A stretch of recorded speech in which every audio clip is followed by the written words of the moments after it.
45 years old and physically active, Brian Olsztynski was no stranger to pulled muscles. But when finishing up a 25-mile bicycle ride with his wife Sharon in August of 2011, the discomfort felt different this time. When I started to feel the symptoms, it started out with a shortness of breath and a burning sensation in my lungs. Shortly after that, it turned into a pressure feeling on my chest. After another block or so, it became a sharp pain in my left shoulder blade. Then I pulled over, thought maybe it was a muscle or something, so I started stretching it out, trying to catch my breath and get my wind, and my wife pulled up and told me to quit dawdling and passed me up. After that, I took off about another couple blocks, and then the pain started going up my neck and into my jaw. Again, denying everything. I assume it's a muscle, and I rode out the last 2 miles. It was a really slow 2 miles.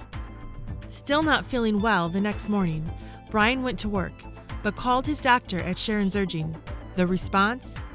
Get to the ER right away. At the Fredert Health Community Memorial Hospital Emergency Department, Brian was told what he didn't want to believe all along. He was having a heart attack. Dr. Matuszek came in, did an evaluation, got some more information from me, took some lab samples. When those came back, that's when Dr. Matuszek says, you've had a heart attack. Heart and vascular experts at Community Memorial Hospital's Heart Center use next-generation technology in everything from diagnostic testing and surgical expertise to catheterization and cardiac rehabilitation. At Community Memorial's cardiac catheterization lab, Dr. Mahmoud Alwathiki, a cardiologist, used an angiogram to determine that a blood vessel in the front of Brian's heart was severely blocked. The angiogram is a procedure where we go through the groin through a needle hole to the heart, and we inject dye. And as we inject the dye, through those seconds where the dye is flowing through the arteries, we actually can see those arteries, and we can see a blockage such as this one where it will visualize. If there wasn't dye going through, then you can't see any of this. You just see the black and white and nothing else. Brian needed double bypass surgery. I understood the concept behind bypassing a blockage, but I didn't understand exactly what was involved. Fortunately, Brian was able to forego the traditional method of open chest bypass surgery. The best option will be to have robotic surgery. And the benefit of the robotic surgery, although it's invasive, more invasive than doing the balloon, yet it's a little less invasive than opening somebody's chest.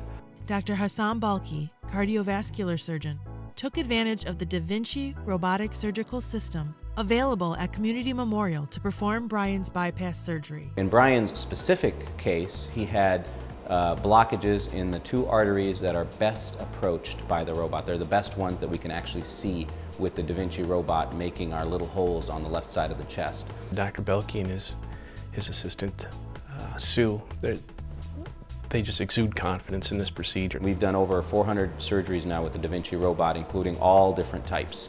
Valve replacements, valve repairs, bypass procedures, arrhythmia surgeries, what we call electrophysiology type surgeries, putting leads in, treating atrial fibrillation, taking out tumors and masses from the mediastinum and the lungs. Those are all applicable now with the Da Vinci robot. It was that confidence that I just ran with it. If they're good with it, I'm good with it, and as long as I don't have to get my chest cracked open, I think everybody's happy.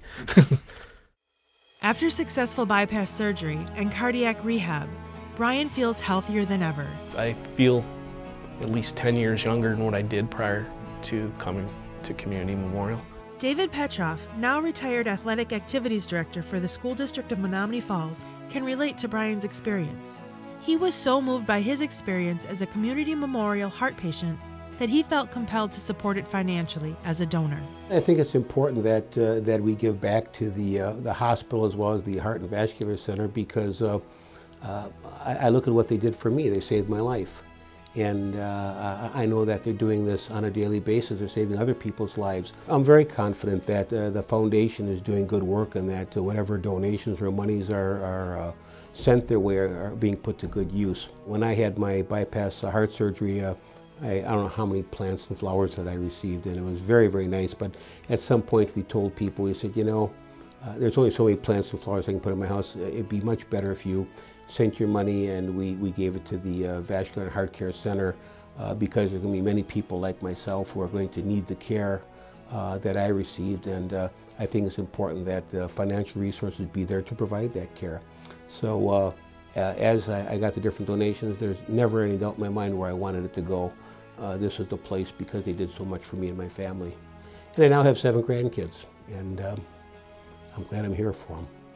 For Community Memorial Hospital to have this is a testament to I think the vision of the administration and their ability to understand that this is the way of the future. I think it's amazing that a hospital like Community Memorial could provide these services. I would have never expected a smaller hospital like Community Memorial to have a robotic system. For the past 9 or 10 years, we've been lucky to put and establish that program at Community Memorial. So now when the patient comes to the emergency room, we don't have to ship them in an ambulance to another hospital. We can take care of them right here immediately. I think that Community Memorial Hospital is ahead of its time in providing this service to its patients. The doctors and the nurses at Community Memorial Hospital and the rest of the staff, I can't express my appreciation enough. Thank you's not enough.